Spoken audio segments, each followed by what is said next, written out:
नमस्कार, आप देख रहे हैं NIP न्यूज और मैं हूं आपके साथ ज्योति कनौजिया। आइए नजर डालते हैं खबर की ओर। लालगंज तहसील सभागार में सेवानिवृत्त लेखपाल व राजस्व निरीक्षकों का विदाई समारोह आयोजित हुआ, जिसकी अध्यक्षता उप जिलाधिकारी लालगंज विजय कुमार ने किया। इस अवसर पर तहसीलदार व नायब तहसीलदार तथा समस्त राजस्व निरीक्षक व लेखपाल मौजूद रहे। कार्यक्रम में ग्रामीण पत्रकार एसोसिएशन के अध्यक्ष चंद्रेश त्रिवेदी, तहसील अध्यक्ष अनंत विजय सिंह, सेवानिवृत्त राजस्व निरीक्षक राम बहादुर वर्मा, लेखपाल छोटेलाल, सुंदरलाल, राम नरेश का अंगवस्त्र व पुष्प गुच्छ व रामायण भेंट कर सम्मान किया गया। संचालन दयाशंकर अग्निहोत्री लेखपाल ने किया। जिला अध्यक्ष लेखपाल संघ राजेंद्र प्रजापति, हरि ओम त्रिपाठी, उमाकांत तिवारी सहित समस्त राजस्व कर्मी मौजूद रहे। लालगंज रायबरेली से NIP न्यूज।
सबसे पहले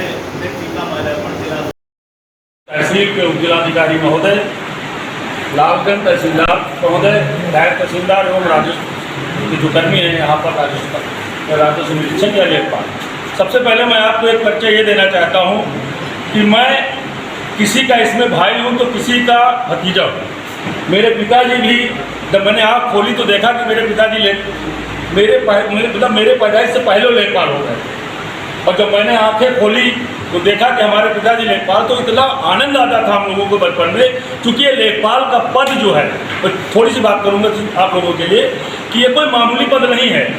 लोग समझते हैं कि बहुत छोटा पद है। मैं आपको बताऊं कि शासन का सबसे इम्पॉर्टेंट पद है लेखपाल। लेखपाल वो कड़ी है शासन की कि अगर लेखपाल ना चाहे तो कोई सरकार नहीं चल सकती, शासन नहीं चल सकता। न तहसीलदार साहब कोई काम कर सकते हैं, न SDM महोदय कोई काम कर सकते हैं, और न जिले का कोई कलेक्टर काम कर सकता है। अगर लेखपाल ईमानदारी से काम करे, लेखपाल अपनी मतलब जो सेवा है उस हिसाब से अगर काम करेगा तो तभी शासन और प्रशासन अच्छे ढंग से चल सकता है। मुझे इस बात की भी खुशी है कि मैं एक लेखपाल का पुत्र, मेरे पिताजी पत्रकारिता और पत्रकारिता कुछ नहीं जानते थे, क्योंकि मैं मुस्लिम घर में पैदा हुआ। यहाँ के लोग ये पढ़े लिखे कम होते थे, कोई सिलाई, कोई कढ़ाई, कोई दुबई, कोई अरब चला गया। मेरे पिताजी का भाग्य था कि वो लेखपाल हुए, फिर स्टार कानूनगो हुए, और मुझे पत्रकारिता का शौक हुआ तो मुझे बहुत डांटे, कहे यार तुम कोई नौकरी चाकरी करोगे नहीं, ये क्या तुमने धंधा अपना लिया। लेकिन मैं बताऊँ, जब मैं शासन से मान्यता प्राप्त पत्रकार हुआ और मैं अपने पिताजी के साथ लखनऊ जा रहा था, टोल टैक्स पे जब गाड़ी रुकी और मैंने अपना कार्ड दिया तो उसने गेट खोल दिया, तो मेरे पिताजी को बड़ी खुशी हुई कि यार मेरा लड़का भी आज की डेट में कुछ है। मैं ज़्यादा बात नहीं करूँगा, मेरे सब यहाँ पूरे बैठे हुए हैं। सिर्फ इतना ही कहने का मकसद है कि मुझे फख्र है कि मैं लेखपाल की औलाद हूँ। इसलिए आप लोग ईमानदारी और कर्तव्य निष्ठा से काम करें। जो हमारे दादा श्री वगैरह रिटायर्ड हुए हैं, ये अपने आप को रिटायर्ड न समझें, ये हम लोगों के साथ जुड़े हुए बैठे, कुछ हम लोगों को अपना आशीर्वाद दें। और इसी शब्दों के साथ मैं अपनी बात को समाप्त करता हूँ। तो मेरा कहना ये था कि लेखपाल के पद में ये इंसान का महत्व होता है ना, तो इंसान महत्व होता है कि इंसान को, हम लोग को इंसान मिल के रहना है। तो आप जो लेखपाल है, हमारे राजस्व विभाग की नहीं, शासन की सबसे छोटी कड़ी होने के बावजूद भी सबसे इम्पोर्टेंट कड़ी है। उसके बिना वास्तव में हमने हमारे जो और हमारे लोगों ने कहा था कि उसके बिना कोई भी कार्य बहुत असंभव सा हो जाता है, क्योंकि चालू ऐसा होता है और उसका क्रियान्वयन आगे में जाके पूर्ण होता है। मैं यदि एक बात और कहना चाहूँगा अपने जो हमारे चारों कर्मचारी हमारे राष्ट्रीय शिक्षक लेखपाल जो जा रहे हैं कि हमारे तिवारी जी एक लेखपाल साहब से तमाम रिस्पॉन्स भी है, वो कह रहे थे आप आज़ाद रहना, काम मत करना, लेकिन मैं आपसे ये निवेदन करूँगा कि अपने ज्ञान को बांटते रहना। नहीं आपकी जरूर है लेखपाल भाइयों को, कानून भाइयों को और हमें भी जरूरत पड़ सकती है, आप अपने लोगों को बांटते रहना। ये आप नौकरी से आज़ाद हुए हो, आप अपने काम से आज़ाद नहीं हो, भी काम में बिजी रहना है ना। काम में बिजी नहीं रहोगे तो भूखे हो जाओगे और भी कोई पूछने वाला नहीं है। जय हिंद, जय भारत। मैं तहसीलदार महोदय और हमारे 5 बड़े भाई जो आज सेवानिवृत्त हो रहे हैं। समय कम है, कम समय में बहुत अचूक बात यह है कि कोई अपने आप में पूर्ण नहीं होता।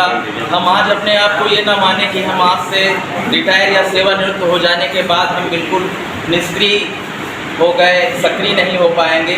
तो सक्रियता की एक मिसाल ये है कि सिकंदर महान भी था, जिसने ये कहा था कि जब बहुत सारा जीता, सब कुछ जीता, लेकिन वो अपने आप में कभी पूर्ण नहीं बन पाए। अपनी मृत्यु के समय उसने अपने सेनापति से कहा था कि जब मैं मरने लगूं तो रास्ते में ये सारे हीरे जवाहरात बिछाते हुए चले जाना, ताकि दुनिया को पता लगे कि मैं मरा तो ये मेरे किस काम नहीं आया, जीता तो बहुत। इन्हीं शब्दों के साथ मैं ये कहना चाहूँगा कि हम पूर्णता से अपूर्णता की ओर अब भी हैं और चलते रहेंगे। अपने आप को हम निष्क्रिय नहीं मानेंगे, सक्रियता की ओर बढ़ते रहेंगे। इन्हीं चंद शब्दों के साथ मैं आदरणीय उप जिलाधिकारी महोदय, तहसीलदार महोदय, नायब तहसीलदार और हमारे 4 वरिष्ठ भाई जो आज सेवानिवृत्त हो रहे हैं, इन्हीं शब्दों के साथ आप सभी को सादर अभिनंदन। सब में लेखपाल फ्रंट लाइन वर्कर होते हैं। कोरोना काल ने तो जग जाहिर कर दिया कि हमारे लेखपाल कितनी अहम कड़ी है और कितनी महत्ता है शासन में। बहुत से लेखपाल काल कवलित हो गए कोरोना में, लेकिन तभी राजस्व परिवार ने हिम्मत नहीं माना और फ्रंट लाइन वॉरियर्स का खिताब अपने पास रखा। स्वास्थ्य परिवार के साथ, पुलिस विभाग के साथ कदम से कदम मिलाकर लोगों की जान की परवाह किया। तो लेखपाल की महत्ता, कानूनों की महत्ता कहीं छिपी नहीं होती। जैसा कि अभी एक पत्रकार बंधु बता रहे थे कि उनके पिता भी लेखपाल थे, तो बड़ा मैं गौरवान्वित महसूस कर रहा था कि इस बात को राजस्व परिवार को अपने आप से जोड़ के उनको फख्र था इस बात का। तो उन पत्रकार भाई को मैं धन्यवाद अर्पित करता हूँ इस डिपार्टमेंट में दिलचस्पी रखने के लिए। जो हमारे कानून साहब रिटायर हुए हैं, लेखपाल बंद रिटायर हो रहे हैं, उनके लिए मैं यही कहूँगा कि जो आपने अपने फ्यूचर के लिए प्लानिंग रखा होगा, जो भी घूमने का प्लान होगा, अपने परिवार के साथ समय दीजिए। इस विभाग में जॉब करते हुए ज़्यादा समय अपने परिवार को नहीं दे पाए होंगे, जनसेवा में ही समय निकल जाता है। तो जो भी आप लोग सोचे होंगे अपने परिवार के साथ टाइम दीजिए, उनके साथ जीवन का एंजॉय करिए। भगवान आपको स्वस्थ, लंबा और दीर्घायु जीवन दें। भगवान से मैं यही प्रार्थना करता हूँ आप एक लंबी स्वस्थ और दीर्घायु जीवन व्यतीत करें। आपके महोदय से